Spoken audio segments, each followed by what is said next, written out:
Welcome everybody to episode 14 of Breaking the Huddle, brought to you by the News Graphic and our fine sponsors, Moses and SCAD, Scott County Against Drugs. Of course, Moses for all your lawn care needs. Last time we broke the huddle, it was a football. We were calling plays for the football teams. Well, not anymore. It is basketball season. This is your one-stop timeout for all things Scott County and Great Crossing basketball, and we'll mention some other winter sports as well as we go on throughout the season. But we have 4 basketball teams, so let's get right to it.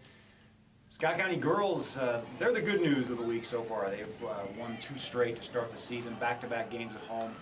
Defeated Lexington Catholic by a running clock, put up 82 points in that one, 37-point win, 82-45. Big night for Morgan DeFore with 28 points, 7 3-pointers. And they bounced right back the next night against Madison Southern and had just a strange game. Started off 12-0 Madison Southern. Then Scott County snuck ahead at halftime, really ripped open the lead in the third quarter. Coach Helton took the starters out, and Madison Southern crept back into the game to the point where he had to put the starters back in, but it was a 16-point win for the Lady Cards, 75-59, moving to 2-0 in the season. They will stay in the 11th region and actually play their 42nd district opener Friday night against Frederick Douglass. That's a 7:30 start.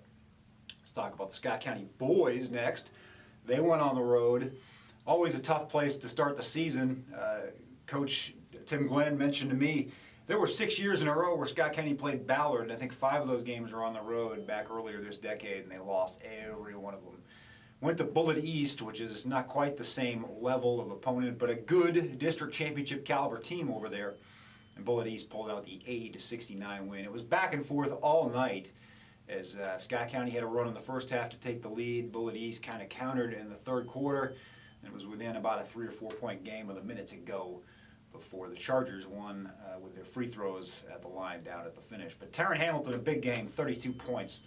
11 rebounds. Cards are going to need him to have a big year. A lot of expectations for this group, even though Taryn is really the only returning player that had any significant varsity experience, but Elias Richardson, Aaron Leak, McCaleb Coffey, the transfer from Tate's Creek, who you saw during the football season, he's also capable of doing great things for the Cards. So they're looking forward to their schedule, which continues at Bardstown against another tough opponent and a D1 player.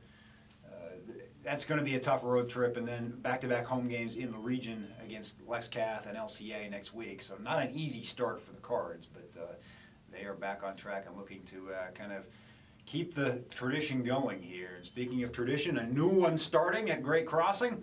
Both the girls and boys got underway. Not the fine debut that each one would have wanted.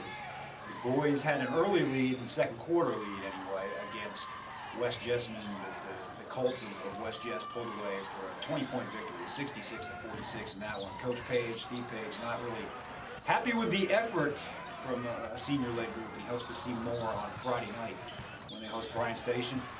Warhawks also go to Paris High School on Saturday, that historic June, for a neutral site game against Ryle. That's a 6 p.m. start. So a couple of chances to see the Warhawk boys this weekend, and we look for them to get on track. They got a lot of talent on that team. Michael McKenzie, KJ Tucker, Neil Baker, Jalen Barber, and company. How about the girls? They went up to Walton Verona, the 8th region, on the road. Coach Wilson knows from his experience at Scott County as an assistant that sometimes that's a tough deal.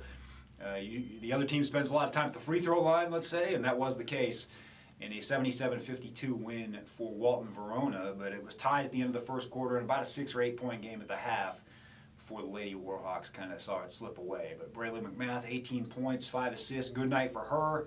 Of course, you remember her from her days at Scott County. She will be counted on to lead that team for certain.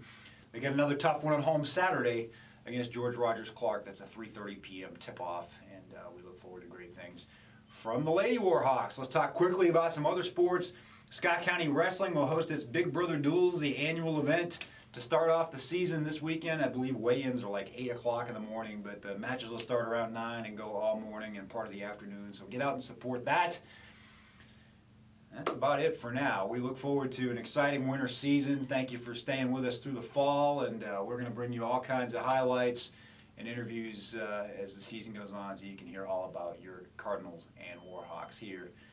And don't forget our live stream. We're starting out a schedule of 22 games, an aggressive schedule, if I do say so, Friday night, as we'll be covering the Scott County and who they play in Frederick Douglass girls game. It's that important district game. So you can check it on the newsgraphic.com website or through NFHS Network if you'd like the video stream. That's a partnership with Bird's Nest Basketball, and we're very excited about it.